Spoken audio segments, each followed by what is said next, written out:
Sí, pues, obvio. El PPT que muestro toda la vida. Traté de usar el mismo el colegio, al cual le voy a agregar cosas. En esta primera parte no es muy necesario, pero después le voy a agregar cosas como, por ejemplo, cómo determinar las intensidades en base a, que eso lo vamos a ver como en la clase del martes por ahí. ¿Ya? Lo más probable es que en la Consulta antes de clase... empezar, ¿Ah? ¿Qué? la otra semana, ¿cómo van a ser las clases? ¿Online, El lunes, presencial, no, híbrida? el lunes es presencial. El lunes y martes. Ya. El viernes todavía no lo sé, pero el lunes y martes son presenciales.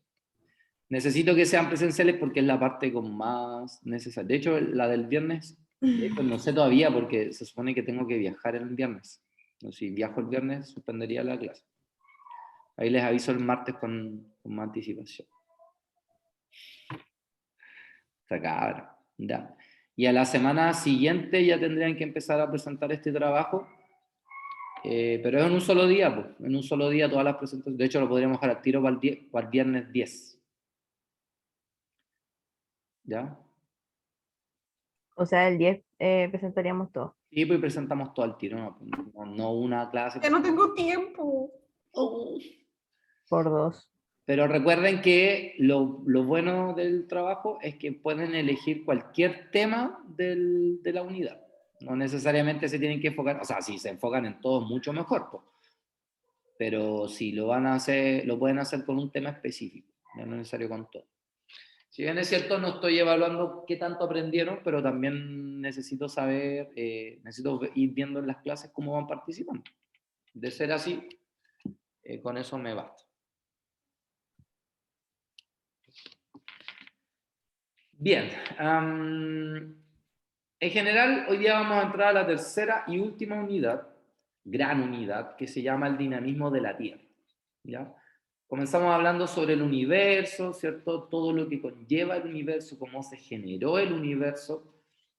Luego hablamos de la Tierra, pero en sus movimientos asociados al universo, ¿cierto? Al sistema solar. Luego vimos los movimientos de la Luna, los efectos en la Tierra. Y luego de eso, entramos a la Tierra, pero vimos la capa externa de la Tierra, que es la atmósfera, ¿cierto? Sus contaminantes, qué influye sobre nosotros. Pero ahora vamos a ir más internos de la Tierra, ¿cierto? Vamos a ver cómo actúa la Tierra. Como ustedes saben, nosotros somos un mundo, ¿cierto? La Tierra es un planeta que tiene volcanes, que tiene relieves, porque tiene cordilleras, ¿cierto? Tiene fallas, o sea, tiene rupturas o grietas en la misma Tierra, y esto podría producir ciertos fenómenos como, por ejemplo, un fenómeno sísmico, el cual es súper importante entender porque, por sobre todo, nosotros vivimos en un país 100% sísmico. Entonces, es muy importante que nosotros manejemos esto y que cuando ustedes sean profesores transmitan la importancia de conocer sobre los sismos, ¿ya? Porque mucha gente no sabe controlarse, porque mucha gente no sabe que cuando hay un terremoto, la mayor causa de muerte no es el terremoto, es la desesperación que se genera, ¿ya? Hay mucha gente que incluso dice que no compra casas cerca del mar, a pesar de que le encanta el mar, porque puede haber un tsunami. Entonces, claramente es probable que exista un tsunami, un terremoto en Chile, porque somos un país sísmico, porque si vas a vivir toda tu vida pensando así, nunca vas a vivir en el mar como tú quieres.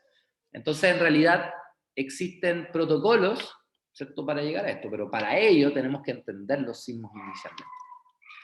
Pero para entender los sismos tenemos que entender cómo funcionan estos sismos y de dónde vienen. Tienen que venir de algún lado. Bueno, y aquí hay una cita científica de Marie Curie que dice: en la vida no existe nada que temer, solo cosas que comprender.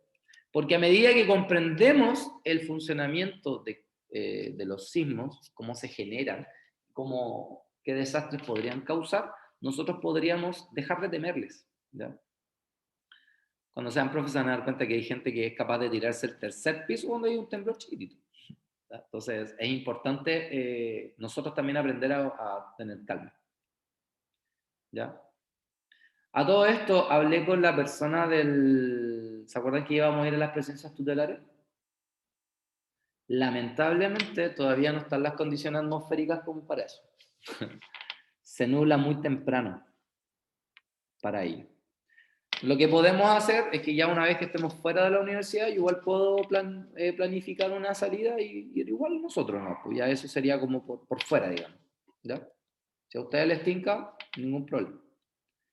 Pero algo pasó con Ariquita que el clima está medio, o sea, el tiempo está medio rarito. Bueno, ¿cuál es el objetivo de hoy? Describir el origen y la propagación por medio del modelo ondulatorio, o sea, analizar cómo funciona la propagación de los sismos, de la liberación de la energía liberada en un sismo, considerando, y hoy día vamos a considerar esto, su importancia en geología. Por ejemplo, en el estudio de la estructura interna de la Tierra, porque la Tierra tiene una cierta estructura. ¿Ya? Tenemos que entender que en contexto, Arica es una ciudad que es muy sísmica, ¿ya? De hecho, todos los días tiembla. Todos los días hay un temblor. Más adelante vamos a entender que la palabra temblor está mal dicha, pero bueno, en el lenguaje cotidiano, el temblor, ¿ya?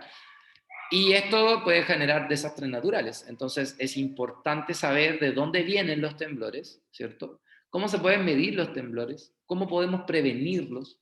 Pero para entender eso, tengo que irme primero a la Tierra. Todos sabemos que la Tierra es una esfera sólida, ¿cierto? Compuesta por gases en el exterior.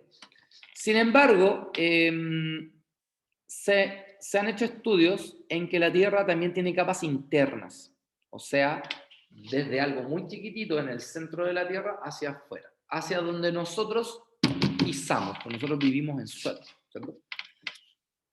Estas capas que tiene la Tierra se puede visualizar por ciertos descubrimientos o hallazgos que han habido, ¿ya? Gracias también a los sismos y al cómo lo hemos podido medir. Y se ha descubierto que los principales minerales que nosotros tenemos acá son el hierro y el níquel, ¿ya? Y que hay un centro, ¿ya? De hecho, no sé si alguien vio una película que se llama Viaje al Centro de la Tierra. La película mala, no pierdan tiempo ahí. Pero, La vi. sí, mala o no. La vi por Brendan Fraser, no. Sin embargo, bueno, es lo que hay, ¿no? Entonces, algo que tenemos que tener claro es que si yo voy sumergiéndome a la Tierra, ¿cierto? Al igual que si yo mezclo agua con aceite, ¿cierto? El aceite flota sobre el agua porque es menos denso. Las capas de la Tierra aparentemente también están catalogadas por densidad. ¿Eso qué significa? Que a medida que yo voy bajando, ¿cierto?, hacia el centro, la densidad va aumentando. La densidad de esa porción de tierra que tenemos ahí. Pero curiosamente, también la temperatura va aumentando, ¿ya? Incluso, fíjense que acá dice que el núcleo terrestre puede superar los 6.500 grados Celsius, que es una temperatura bastante superior a la temperatura superficial del Sol. O sea que en el centro de la Tierra aparentemente hay mucha más temperatura, no del Sol, que la temperatura superficial del Sol, ¿ya? De hecho, hay un cálculo aproximado de la densidad de la Tierra y es de 5.515 kilogramos por metro cúbico, ¿ya? Y se piensa que la densidad del núcleo es de 11.000 kilogramos por metro cúbico.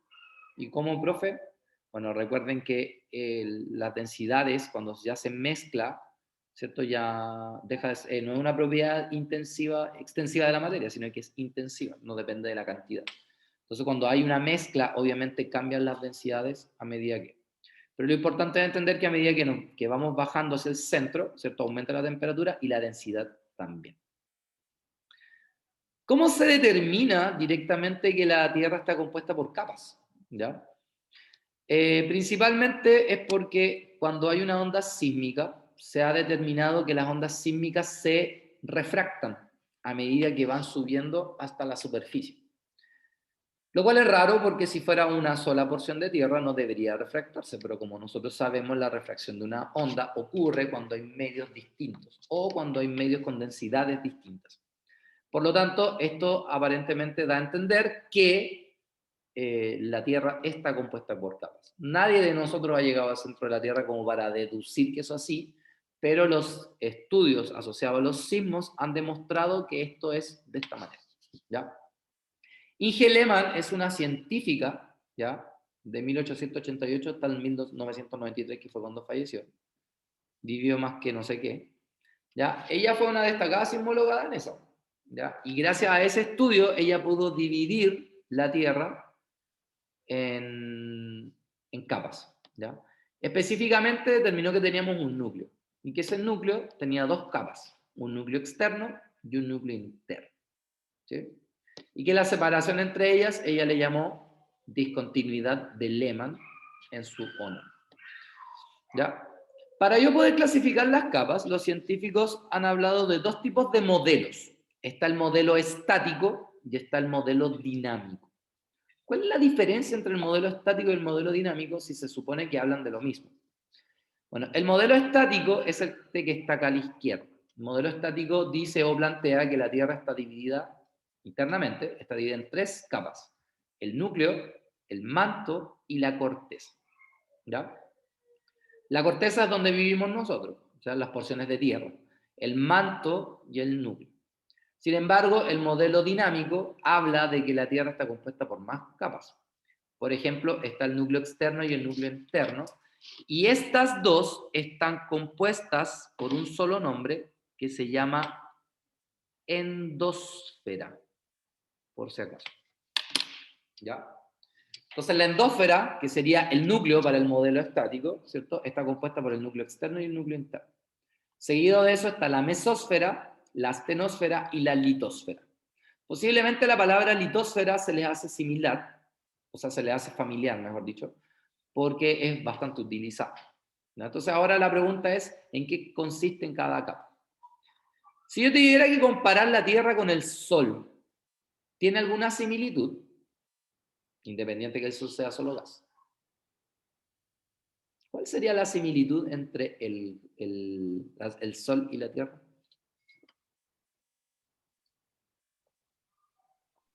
Ambos tienen un núcleo, ambos tienen un manto y Sí. una corteza. Ambos tienen un núcleo y tienen un manto y también tienen una corteza, ¿cierto?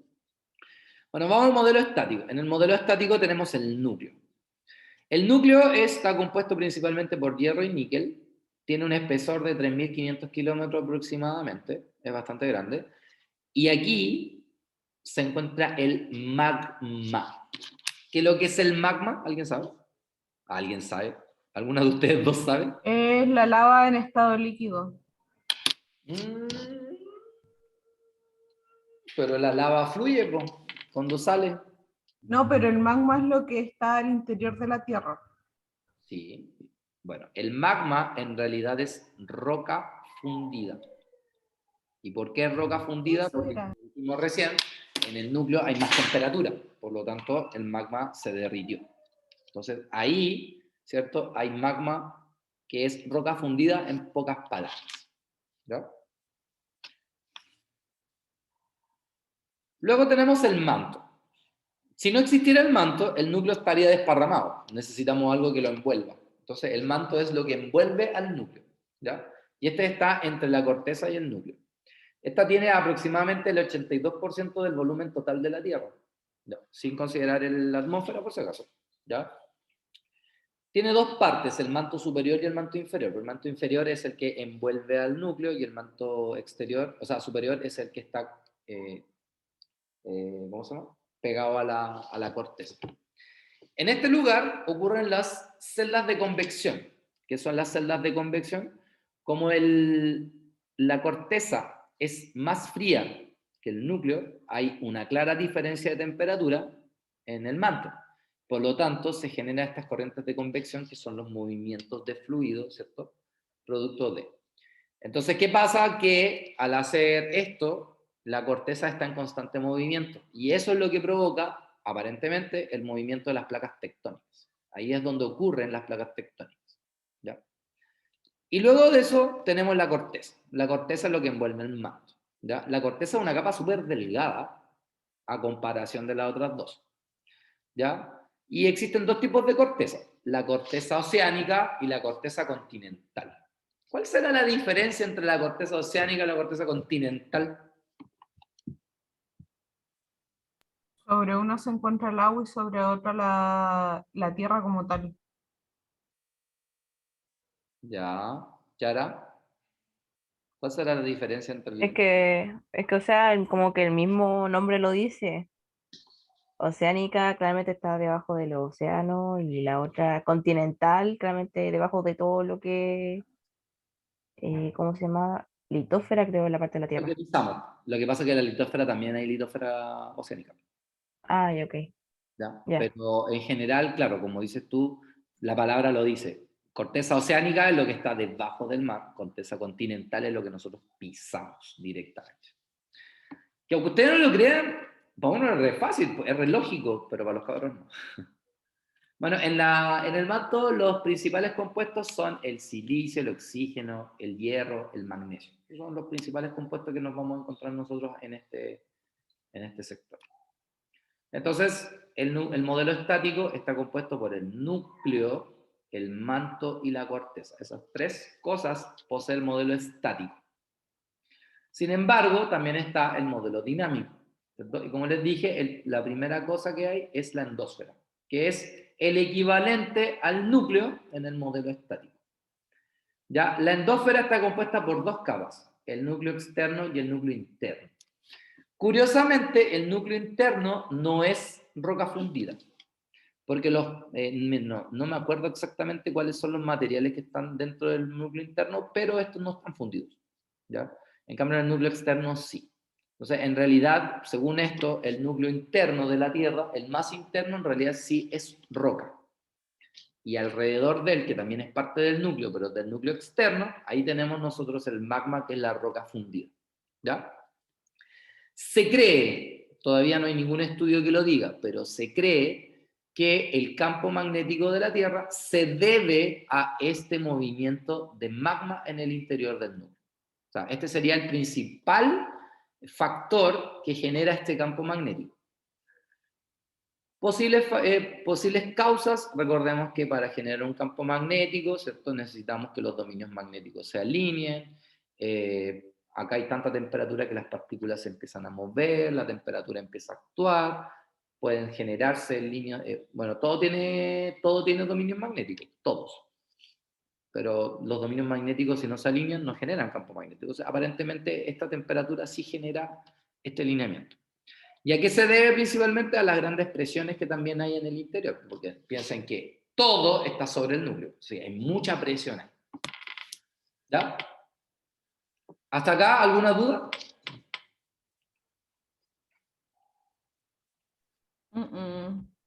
Por mi parte, no. Perfecto. Luego tenemos la mesósfera. La mesósfera es la capa que envuelve a la endósfera o al núcleo. ¿Ya? Fíjense que la mesósfera es equivalente al manto, pero no en su totalidad. O sea, es una porción del manto. ¿Ya? Y la mesósfera se encuentra en las profundidades, o sea, se encuentra entre la astenosfera y el núcleo, ¿ya? Se supone que es una capa súper rígida porque es la que tiene que mantener el magma ahí, ¿cierto? Confinado, y por lo tanto genera muchas presiones, ¿ya? Luego de la mesósfera tenemos la astenosfera. La astenosfera es parte también del manto en el modelo estático, ¿ya? Y aquí es donde ocurren las corrientes de convección. O sea, en la astenosfera, ¿cierto? Hay movimientos de tierra, producto de las diferencias de temperatura, ¿cierto? Que hacen que se mueva aparentemente ¿cómo se llama? Las placas tectónicas. Entonces, en este dibujo, por ejemplo, podemos darnos cuenta que como acá es más caliente, disminuye la densidad, por lo tanto sube, ¿cierto? La porción de tierra que está acá más fría baja y así se generan las corrientes de convección, tal cual como ocurre en el agua cuando la calienta. Y luego tenemos la litósfera. La litósfera es más gruesa que la corteza porque la litósfera considera una parte del manto y además la corteza completa, un poquito más gruesa. Y al igual que en la corteza tenemos dos tipos de litósfera, la litósfera oceánica y la litósfera continental.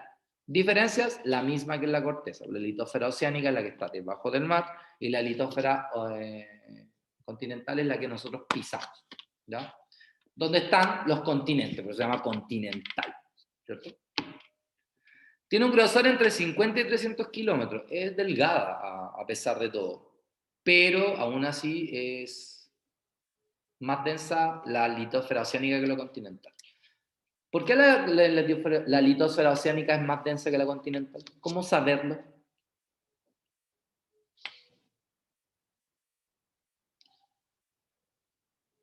Si yo miro el dibujo, ¿cómo sé que la litosfera oceánica es más densa que la continental? Porque son capas. Ya, más que eso. Las dos son litosferas, pues sí que en realidad estamos hablando de lo mismo, entre comillas, pero hay una diferencia. Una es más densa que la otra. ¿Cómo sé que la litosfera oceánica es más densa que la continental? Porque si está más densa, ¿dónde tiene que ir? Ah, o sea, Arriba. ¿Arriba? ¿Cuál va arriba?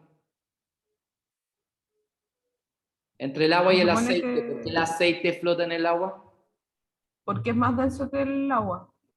¿Más denso? O menos denso. Menos denso, por Ya me supuesto. bloqueé. Es menos pesado. Entonces, en Ah, este ya. caso, la litosfera oceánica es más densa porque se encuentra debajo.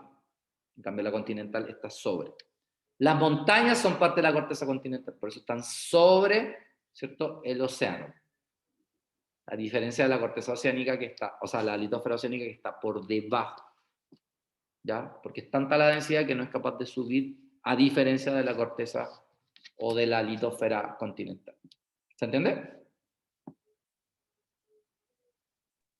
sí, sí, todo clarito. ¿Sí? Si es así, rellenemos esto. ¿Qué cosa sería esto para el modelo estático? Modelo estático sería el núcleo. Perfecto. ¿Y qué parte sería esta misma o esta para el modelo dinámico? El más El, chiquitito, el núcleo interno. Este sería el núcleo interno. Perfecto. ¿Y el de arriba? Dale, Yara. el Todavía. núcleo externo. Núcleo externo. ¿Y entre los dos cómo se Eso. llamaba? Era el. Ay, ¿cómo se llama? En En, Dósfera. Dosfera. Todo lleva la palabra sfera. Mesósfera, astenósfera, litosfera. En el modelo es una cosa importante para diferenciar. Con el modelo dinámico todo está asociado a una esfera. ¿Ya? En cambio el modelo estático no, pues tiene nombres por separado. ¿Qué vendría después en el modelo estático? el manto, El manto. El manto, muy bien. En cambio, en el modelo dinámico, ¿qué vendría después de la endosfera? la Viene mesosfera. La la mesósfera, mesósfera, claro. muy bien, Yara. Después la astenósfera. Calmado, ya la dijiste. Ups. Astenósfera. ¿Y aquí cómo se llama la capa más No tiene externa del azul. modelo estático? Corteza. La corteza. ¿Y en el modelo dinámico? La litosfera. Dale, Yara. Eso. Eso es una cosa importante y algo que también le pueden enseñar ustedes a los chiquillos en la casa, o sea, en el colegio. Que en el modelo dinámico todo termina en esfera. En cambio, en el modelo estático, no. Ahí tiene una diferencia. De hecho, hay preguntas en la PTU, PTH, no sé cómo se llama ahora, que le preguntan cuál de los siguientes no pertenece al modelo dinámico. Entonces te dicen litósfera, mesósfera, endósfera, astenósfera, núcleo.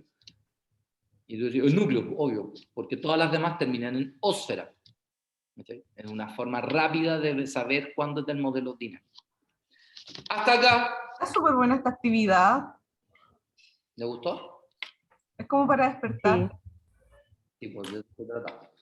De hecho, este mismo PowerPoint que hice en el colegio y que por eso se lo estoy mostrando y de hecho se los voy a compartir, la idea es esa, porque vayamos como ir evaluando de a poquito lo que vamos viendo, de a trocitos.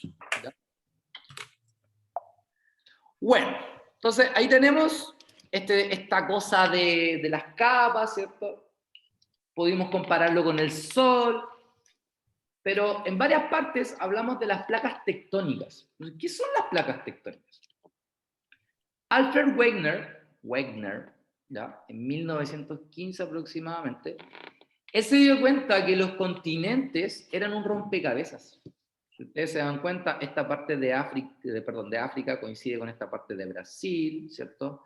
aquí todas estas partes de acá abajo que está Nueva Zelanda, ¿cierto? La parte de abajo de África, la parte de abajo de Chile con la Antártica, coinciden. Entonces él dijo, chuta, si esto es como un rompecabezas, ¿no habrá sido que alguna vez en la vida todo estaba junto?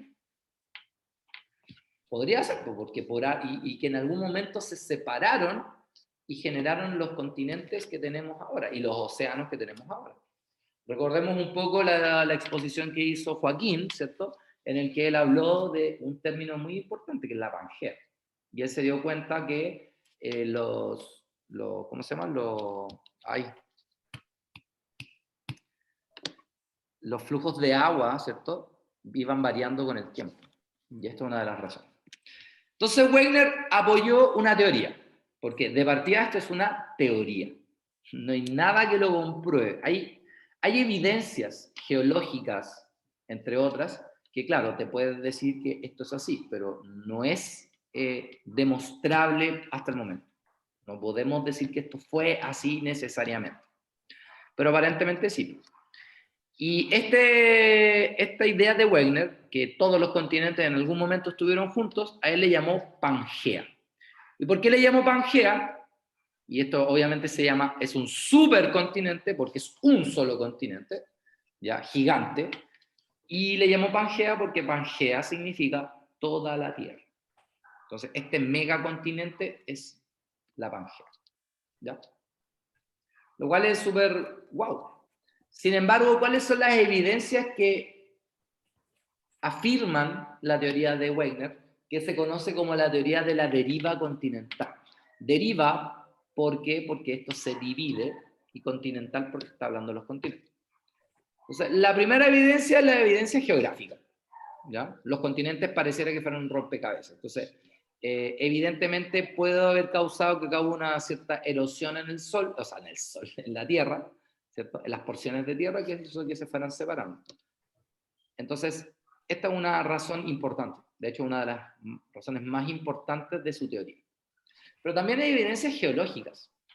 ¿Qué son evidencias geológicas? Las evidencias geológicas tienen que ver con las rocas.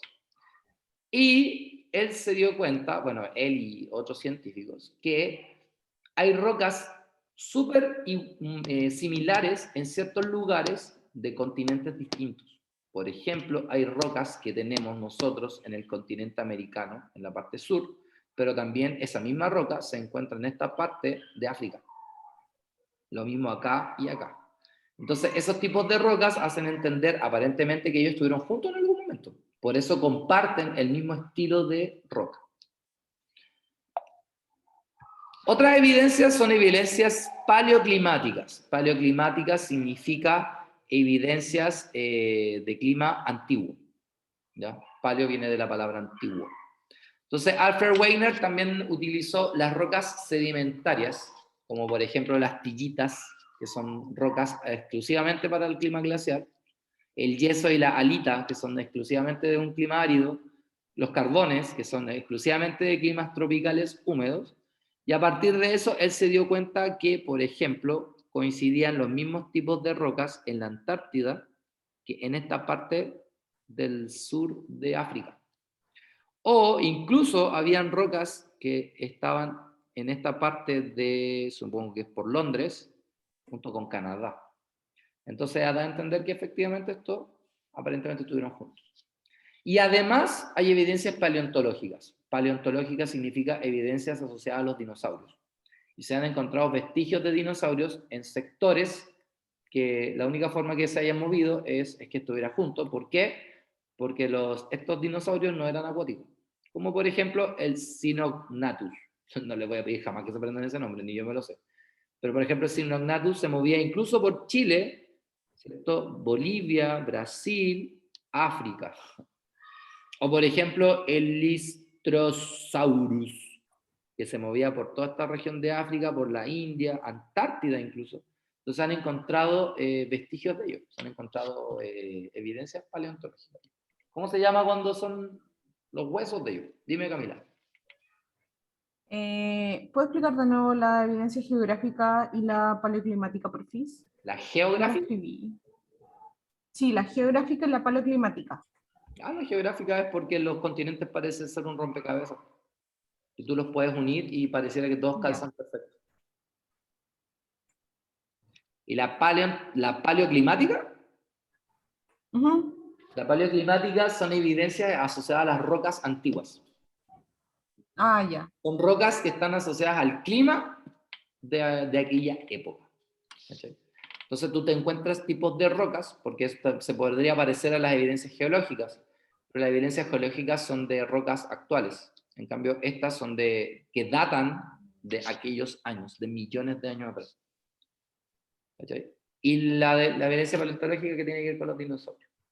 Entonces, todas estas evidencias aparentemente comprueban que efectivamente la Tierra estuvo en un solo continente alguna vez, que se llama Pangea. ¿Cierto? De hecho, aquí están los periodos en donde ocurrió esto. Por ejemplo, hace 248 millones de años atrás estábamos en el periodo pérmico, que es el periodo donde existió la Pangea, ¿cierto? En 213 millones de años atrás estábamos en el periodo triásico, ¿ya? Y en 144 millones de años atrás en el periodo jurásico. Aquí es donde vivieron los dinosaurios aparentemente, ¿ya? Obviamente también podemos darnos cuenta que vivieron en la Pangea, pero hasta acá duraron ellos, ¿ya? Porque aquí supuestamente cayó el meteorito y destruyó todo y todo de nuevo. Y luego tenemos el periodo Cretácico. Quiero que se fijen que en el periodo Triásico esto como que se divide en dos megacontinentes, como que ahí. Entonces, en el de arriba, a este subcontinente se le llamó Laurasia, y a este de abajo se le llamó Gondwana. De ahí viene el grupo musical Gondwana. En el Jurásico no tengo idea. Luego ¿Por qué le tenemos... pusieron Gondwana y Laurasia? No tengo idea. Supongo que tendrán algún significado. Busquemos.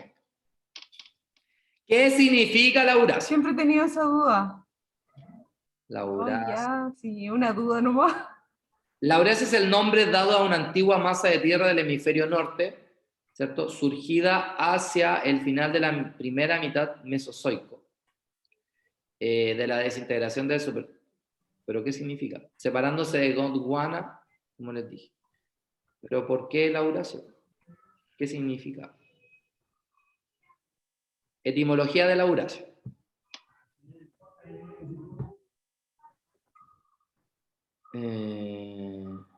Mira, dice, el término Laurasia fue acuñado, yo también estoy aprendiendo, fue acuñado en 1928, algunas fuentes dicen que en 1926, por el geólogo alemán Rudolf Staud. Para construir este neologismo tomó el nombre de Laurentian Mountains, montañas laurentianas, para formar el primer segmento del vocablo laur. Dichas montañas se encuentran en el sureste de Canadá y así se llaman por su cercanía a St. Lawrence River, en inglés, y Fleuve Saint Laurent en francés. Río San Lorenzo, denominado en el siglo XVII por los franceses que fundaron Quebec en honor a San Lorenzo Magno. De ahí viene la etimología. Y Gondwana no tengo idea, supongo que uno puede buscarlo y debe ser algo similar. Recordemos que los nombres no se crearon en aquella era, se crearon ahora. No. Entonces, obviamente... De hecho, ¿por qué le decimos dinosaurios a los dinosaurios? ¿Cuándo llegaron los indios españoles? No sé. Ay, ya, ¿Por qué me te callo llamas nomás. Camila? ¿Por qué existe ese nombre? ¿Por qué no te llamáis Ajá. Escolástica? Ahí está, hay muchas Ah, cosas que no sabes. Yo cuando me preguntan así, profe, teacher, ¿y por qué te llamas juez del Jurásico? ¿Y por qué te llamas, no sé, pues, Pablo y no te llamas Escolástico? Y todo, ¡wow! Y ahí entienden que efectivamente es cosa de nombre, ¿no? Algunos tienen un significado, como Pangea, pero no todo es así. sí, pues. Y bueno, al final, después de 65 millones de años atrás, estamos en el bosquejo de la actualidad. Y curiosamente, seguimos cambiando. Por ejemplo, Arica, teníamos nosotros una isla que se llamaba la Isla del Alacrán y ahora es una ex isla. ¿Cómo se generó esa ex isla? Algunos dicen que se levantó una porción de tierra, otros dicen que se generó ese camino, que se hizo ese camino para conectarnos con la isla, que no es tan lejos. ¿cierto? No es como conectar, no sé, por Puerto Montt con la isla de Chiloé, que es gigante. Entonces, pero así va esto cambiando, es súper dinámico, por eso se llama dinamismo de la Tierra, es súper dinámico, esto va cambiando constantemente. Pero los periodos de cambio son súper grandes, o sea, jamás vaya, o sea, tendrías que ser un afortunado en que tú veas, ¿cierto?, cómo crece en punto tú una montaña, o cómo nace una montaña. Súper afortunado. De hecho, dicen que para allá, para Humberston, todo eso era agua. De hecho, se cree así porque se han encontrado vestigios de animales marinos, ¿cachai? Antiguos. Oh, Entonces se piensa que todo eso era mar en algún momento. eso Bueno, es fuerte. sí, la creación en general de las placas tectónicas, ¿ya?, fue propuesto en 1962 por el geólogo Harry Hess, ¿ya?, que él considera que obviamente para que se generen estas placas tectónicas tiene que haber una generación de litosfera, ¿ya? Pero pueden haber dos tipos de generación de litosfera, ¿ya? Litosfera oceánico y litosfera continental. Entonces, él determinó que existen dos tipos de cosas que curiosamente se encuentran debajo del mar, que son las dorsales oceánicas y las fosas oceánicas.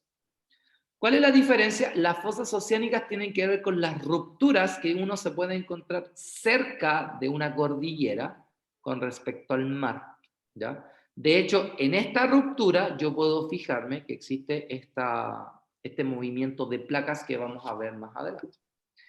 En cambio, bueno, allá esta zona se le conoce como zona de subducción, ¿ya? Palabra que vamos a utilizar bastante. Y esta zona de subducción es la que eventualmente genera los sismos. En cambio, hay una porción de tierra, o sea, perdón, una porción en el mar que genera nueva tierra. Y esta se llama dorsales oceánicas. Lo cual la diferencia, las fosas oceánicas es una falla, ¿ya?, que puede generar destrucción. Las dorsales oceánicas, a su vez, también pueden generar destrucción, pero ellas construyen nueva tierra. ¿Cómo funcionan las dorsales oceánicas? Porque también es una falla, pero la falla que hay en una dorsal oceánica es que estas se separan.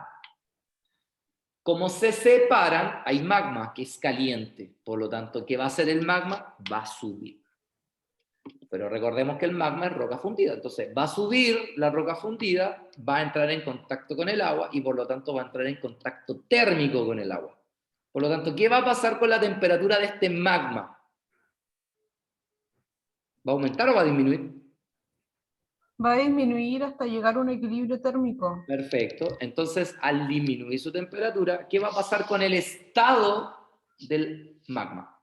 De estado líquido va a pasar a estado Sólido. sólido. Y así es como entonces se genera nueva tierra. Mira qué interesante. Las fosas oceánicas no, pues las fosas oceánicas una se mete debajo de la otra. Y en realidad lo que se le llama fosas oceánicas es a la ruptura, no a la zona de subducción. Y lo mismo, a la grieta que se encuentra en el mar que genera nueva tierra se le llama dorsales oceánicas. ¿Ya? ¿Se entiende? ¿Yara? Sí, sí, se entiende. Sí. Perfecto. Sí. Bueno, gracias a esto, entonces podemos entender que la Tierra está dividida en muchas placas, ¿ya? Y a estas placas se le llaman placas tectónicas. Las placas tectónicas no necesariamente son placas que se encuentran en la superficie del continente. De hecho, están debajo del continente. De hecho, ustedes se pueden dar cuenta que en Sudamérica tenemos la placa sudamericana, ¿cierto? Pero en la costa tenemos, por ejemplo, la placa de Cocos, la placa de Nazca, la placa de la Antártica, ¿ya? Entonces, no todos los sismos en Chile, de hecho, son producidos por el movimiento entre la sudamericana y la placa Nazca. También puede haber un movimiento entre la placa sudamericana con la de Antártida, etcétera, etcétera. Pero aquí nosotros podemos observar que hay países que son 100% sísmicos directamente porque se encuentran en el borde de dos placas tectónicas. Por ejemplo, todo este cinturón de América del Sur. ¿Y dónde estamos nosotros? Ahí, pues bueno, ahí. O sea, el loco que vino a construir acá a Chile como que nunca se Ahí tocó. justo al medio. Y claro, y estamos justo al medio. Al medio, pero al medio. O sea, nosotros somos un país sísmico porque estamos entre la plaga de Nazca y la plaga sudamericana. Las plagas más importantes a enseñar en el plan curricular, porque es donde vivimos. Entonces tú le preguntas, ¿cuál es la plaga de Nazca? Ay, no sé. ¿Dónde vivimos nosotros? Pues, sí. O sea, perdón, ¿dónde está el mar? Pues, porque la otra se llama plaga sudamericana, que es donde vivimos nosotros. ¿Cierto? Bueno, y así podemos tener toda una zona, creo que es por acá, y ahí va a subir. Entonces todo esto justamente es el cinturón de fuego que se le llama, que es una zona altamente sísmica. Fíjense dónde más hay placas, acá. Y toda esta parte es donde está China, que también es sumamente sísmico. Pero, ¿qué pasa con Brasil? ¿Brasil es sísmico? Por lo visto, no. No. Brasil no está en el borde de dos placas tectónicas. Entonces, como no está en el borde de placas tectónicas, es muy raro que en Brasil tiemble. De hecho, Brasil siente sismos producto de los sismos que viajan de acá para allá. ¿Ya? De hecho, hay gente que tú, no sé, pues acá, por ejemplo, los sectores de África de acá, tampoco van a sentir eso. Pero si ellos viajan a Chile, aquí se hacen pipí con un sismo porque ellos no están habituados a eso. ¿Ya? ¿Y cómo se mueven las placas tectónicas? Directamente por los cambios de la temperatura que habíamos dicho que se encuentra o en el manto o en la astenosfera. ¿Ya? Un minutito para dar. Un minutito, un minutito, un minutito. Un minutito, profe, un minutito. Ya, pues. Ya, pues, profe, un minutito. En el astenósfera o... O manto. Ah, ya. ¿Sí? Bueno. Las placas, de acuerdo a su movimiento de una a la otra, se pueden subdividir en tres tipos de placas. ¿Ya?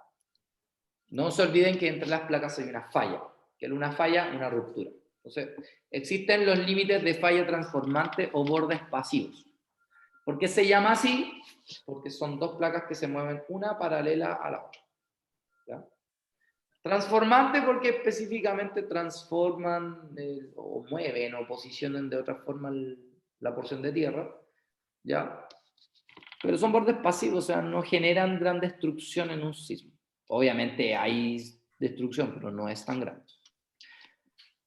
Pero también tenemos los límites divergentes o bordes constructivos.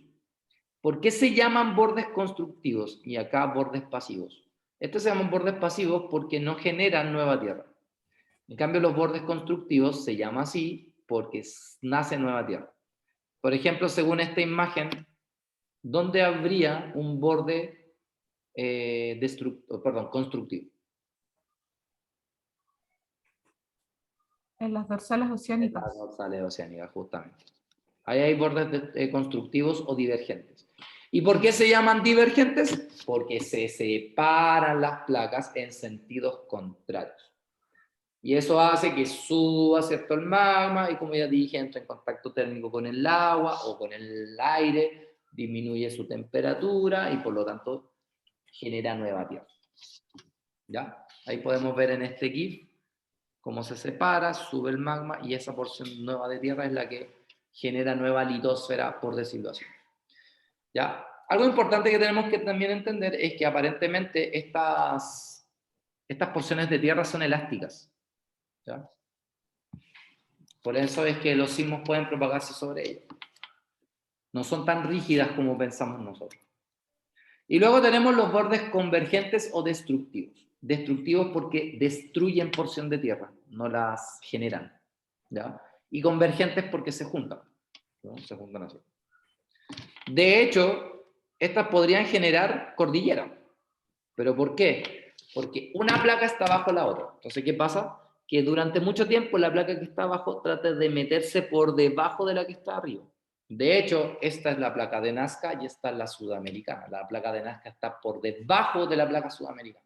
Y esta está tratando constantemente de descender. En cambio, la de arriba trata de como acapararla. Cuando esto ocurre, obviamente hay una porción, hay un levantamiento de tierra, y esa es la que genera la cordillera. Pero también, bueno, aquí, en ambos, aquí hay una zona de obducción. Obducción porque en realidad la Tierra se levantó, como que se fue hacia arriba. En cambio, la zona de subducción es porque la Tierra trató de bajar. Y ahí es donde se generan los sismos principalmente. ¿Ya?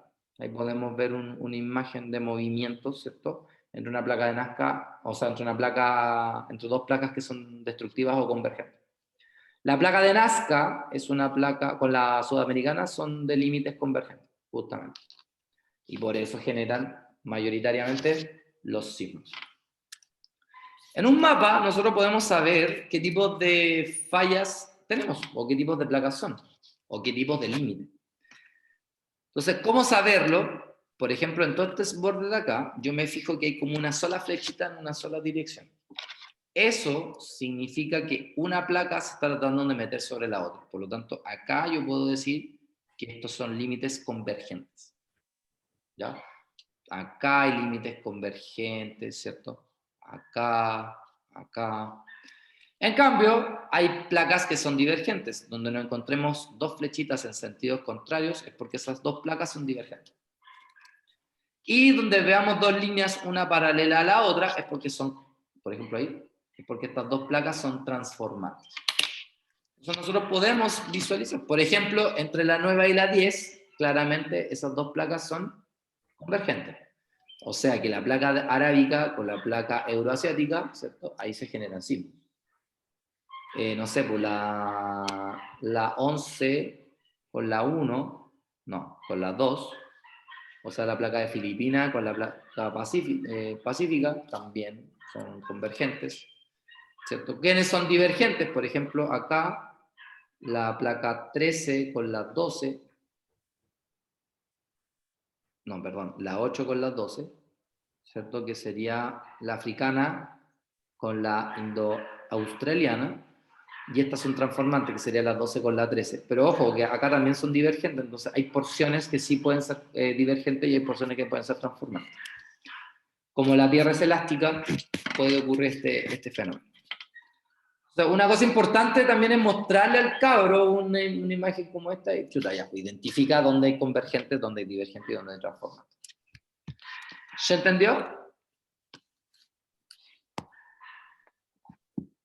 Y, ya, a ver, respondan las siguientes preguntas. Baja la mano y levanta la mano al que responda primero. Ay, pero se me olvidó. Ya, ya, atenta. ¿Cómo se llamaba el supuesto supercontinente propuesto por Wegener? Ya, Camila. Pangea. Pangea. Y cuando se dividió en dos, ¿cómo se llamaban los continentes? Laurasia y Gondwana. Ah, me decíamos, no, ya. Yara, ya que está, responde la primera. ¿Cómo se generan las dorsales oceánicas?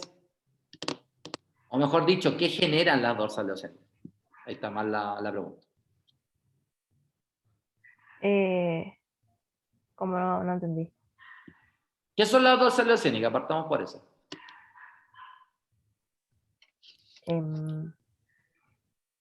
Ay, chuta. ¿Cómo se le llama No sé, esto? es como la instancia donde se genera algún tipo de, como de ruptura, ¿no? Ya, es una ruptura en donde aquí las placas tectónicas se separan, se juntan, En este caso se separan.